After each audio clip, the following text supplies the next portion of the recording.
और चलिए अब शुरुआत बड़ी खबरों के साथ कर रहे हैं। कांग्रेस नेशनल कॉन्फ्रेंस गठबंधन को लेकर एक बड़ी खबर सामने आ रही है। कांग्रेस नेशनल कॉन्फ्रेंस में सीट शेयरिंग पर पेंच फंस गया है, बड़ी खबर आपको बता रहे हैं। और देखिए, कांग्रेस के वरिष्ठ नेता श्रीनगर भी पहुंच गए हैं। इनमें सलमान खुर्शीद है, केसी वेणुगोपाल है, पवन खेड़ा है, जो मामले को सुलझाने के लिए इस वक्त श्रीनगर में ही मौजूद है। आपको बता दें कि पहले चरण में 9 से 10 सीटों पर कांग्रेस लड़ सकती है और श्रीनगर की 4 सीटों पर कांग्रेस दावा ठोक रही है। तो पहले चरण की 9 से 10 सीटें हैं और श्रीनगर की 4 सीटों पर कांग्रेस का दावा। और मेरे साथ मेरे दो सहयोगी ज्यादा जानकारी के साथ जुड़ रहे हैं। सब रमन को आप देख रहे हैं, दिल्ली से हमारे साथ जुड़ गए हैं। मेरे साथ मेरे वरिष्ठ सहयोगी पॉलिटिकल एडिटर रमन कुमार। आसिफ सुहाब को आप देख रहे हैं, श्रीनगर से हमारे साथ सीधा लाइव जुड़े हुए हैं। पहले रमन, आपके पास आ रही हूं, कांग्रेस की रणनीति क्या है, किस तरह से पहले चरण में अपने आप को रखने जा रही है, क्योंकि बताया जा रहा है 9 से 10 सीटें लड़ सकती है।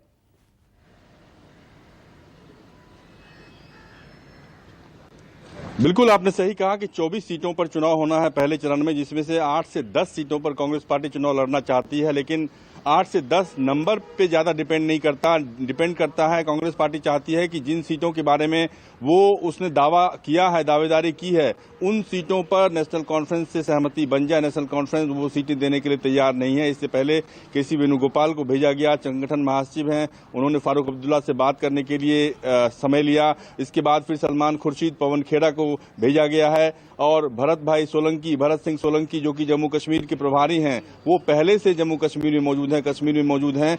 और उन सीटों में से 2 सीटें देवसर और सांगस पर कांग्रेस ने 2014 में जीत हासिल की थी।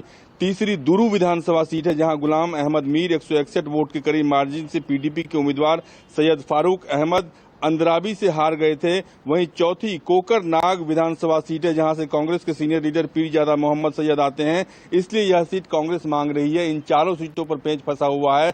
नेशनल कॉन्फ्रेंस इन सीटों को देने को तैयार नहीं है, लेकिन कांग्रेस पार्टी के बड़े नेता फारूक अब्दुल्ला, उमर अब्दुल्ला से बात करके सहमति बनाने की कोशिश कर रहे हैं। तो ठीक है, यहां पर आप जिस तरह से बता रहे हैं, तो आसिफ यहां पर आपको क्या दिख रहा है, कितनी सीटों पर सीट शेयरिंग का क्या फॉर्मूला हो सकता है, अंदर खाने क्या खबर लग रही है?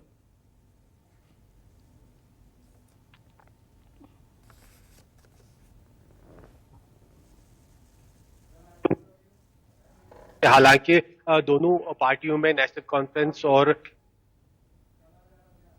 हालांकि दोनों पार्टियों ने अभी लिस्ट से जारी नहीं की है। कुछ कैंडिडेट्स ने जरूर नेशनल कॉन्फ्रेंस से अपना नाम है, लेकिन लिस्ट आनी बाकी है, क्योंकि इस दोनों पार्टियों के बीच बनी हुई है, उसको पहले सुलझाया जाए और उसके बाद दोनों पार्टियां अपनी लिस्ट जारी करेगी।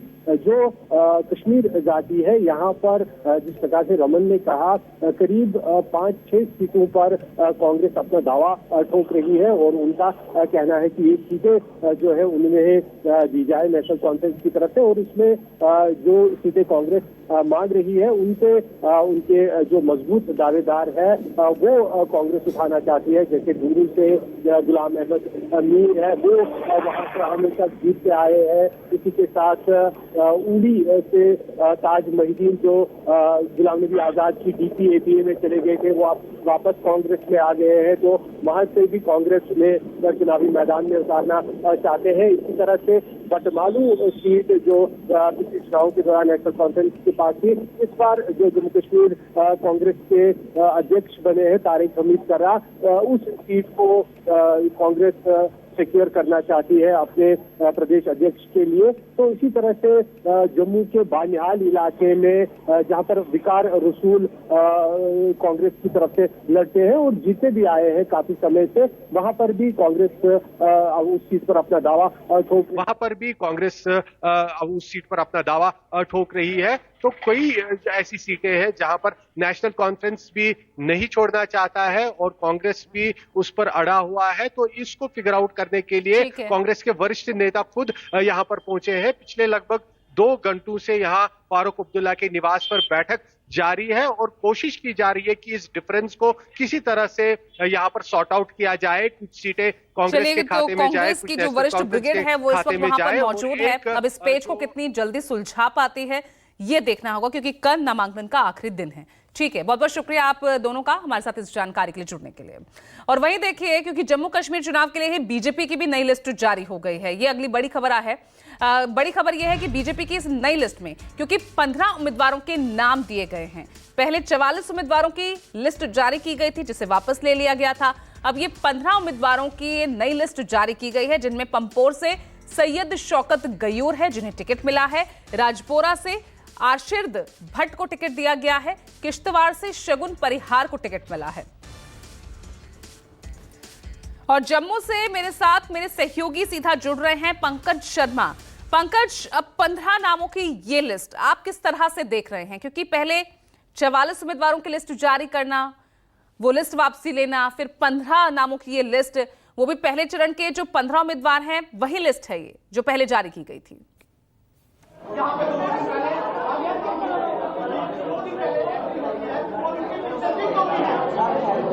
बिल्कुल, देखिए, पहले बीजेपी की ओर से 44 उम्मीदवारों की लिस्ट जारी किया जाता है, उसके बाद लिस्ट वापस ली जाती है। अब 15 उम्मीदवारों की जारी की गई है। और आप देखिए कि इस जो पहली लिस्ट के जारी होने के बाद यहाँ पर आप देखिए कि बीजेपी ऑफिस में ही पार्टी के नेता कार्यकर्ता जो है वो प्रोटेस्ट कर रहे हैं अपनी ही पार्टी, अपने नेताओं के खिलाफ। अब अपनी ही पार्टी में अपने ही नेताओं के खिलाफ प्रोटेस्ट कर रहे हैं। सर देखिए, हम अपनी पार्टी के खिलाफ भी नहीं है और अपने नेताओं के खिलाफ भी नहीं है।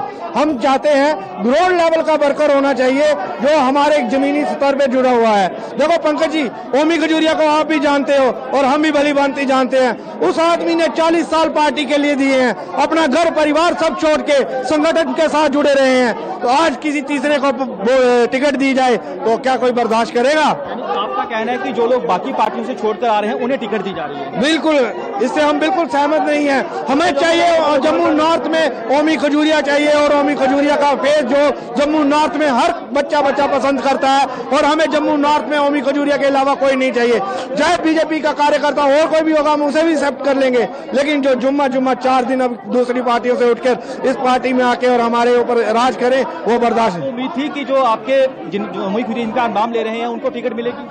बिल्कुल, हमें पूरा उम्मीद थी, हमें पार्टी पे भी विश्वास था कि पार्टी इंसाफ करेगी, हमारे साथ बेइंसाफी नहीं करेगी। अगला कदम क्या रहेगा? अगला कदम हम पार्टी पे एक बार फिर हम मौका देते हैं। अगर दूसरी लिस्ट निकालते हैं, अगर ओमी खजूरिया जी का नाम नहीं हुआ तो हम धरने पे भी बैठेंगे, प्रोटेस्ट भी करेंगे और वहां से हम इंडिपेंडेंट ओमी खजूरिया जी को जिताकर दिखाएंगे और उनको इंडिपेंडेंट खड़े करेंगे वहां पे। क्यों प्रोटेस्ट कर रहे हैं आप लोग? हाँ जी सर। चलिए ठीक है पंकज, यहाँ तो विरोध के स्वर अभी से जागने लगे हैं। हालांकि ऐसा ही कुछ खामियाजा भाजपा को लोकसभा चुनाव में भी उठा